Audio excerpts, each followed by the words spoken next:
बिस्मिल्लाहिर्रहमानिर्रहीम। अस्सलामुअलैकुम वरहमतुल्लाहि वबरकातुहू।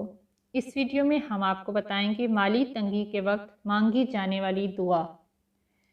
हज़रत अब्दुल्ला बिन मसूद रज़ियल्लाहु ताला अन्हु से रिवायत है कि नबी करीम सल्लल्लाहु अलैहि वसल्लम के पास एक मेहमान आया।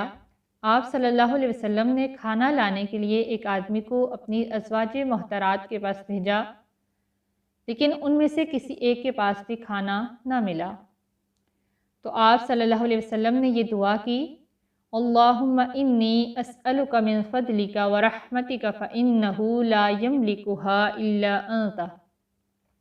ऐ अल्लाह, मैं आपसे आपका फ़ज़ल और रहमत का सवाल करता हूँ, बेशक आपके सिवा इसका कोई मालिक नहीं। चुनाचे आप सल्लल्लाहु अलैहि वसल्लम के पास बुनी हुई बकरी का तोहफ़ा लाया गया, तो आप सल्लल्लाहु अलैहि वसल्लम ने फरमाया, ये अल्लाह का फ़ज़ल है और हम इसकी रहमत का इंतज़ार करते हैं। सुबहान अल्लाह। वीडियो को लाइक कीजिए, शेयर कीजिए और चैनल को ज़रूर सब्सक्राइब कीजिए। जज़ाकल्लाहु खैरा।